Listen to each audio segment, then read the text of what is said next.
divinity is what reality is. So there's nothing which is not divine.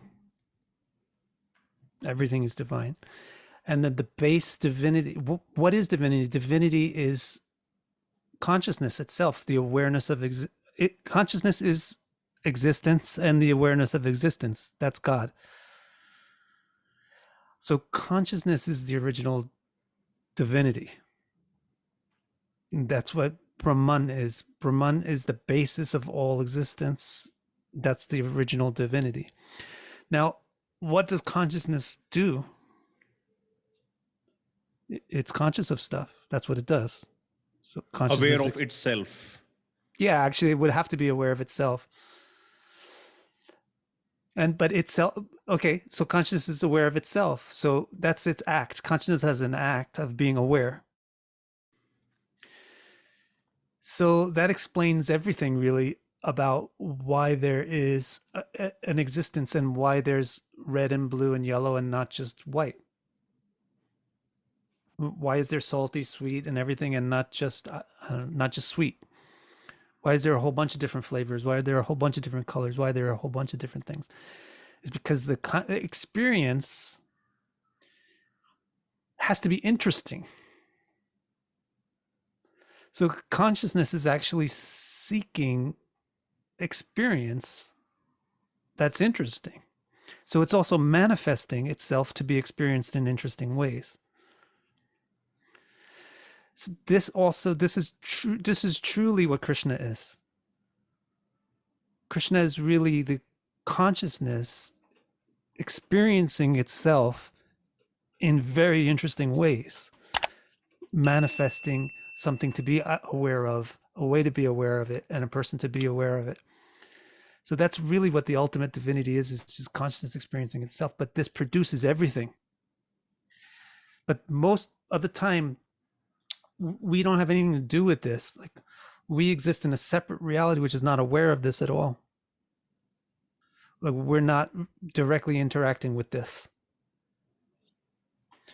So we have this alternate reality, which is where, see, basically, you and I and everything that exists is supposed to be part of what consciousness experiences. But we are stuck in just the Maya aspect of it. The Maya aspect is where you think, I'm not the thing which gets experienced. I'm the thing which experiences. Oh, okay. So the cause of thinking that way is just to not be aware of because you are an experiencer also. Because that's the interesting part. Is it really that, there's sex dolls and then there's real sex. Sex dolls might be exciting, but they're not really that exciting compared to real sex. So that is how Brahman works. He's not going to just make objects.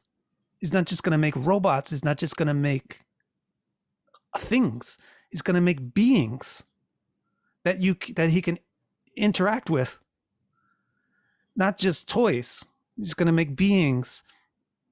So we are just as godly as God is, because that's interesting for him, for God.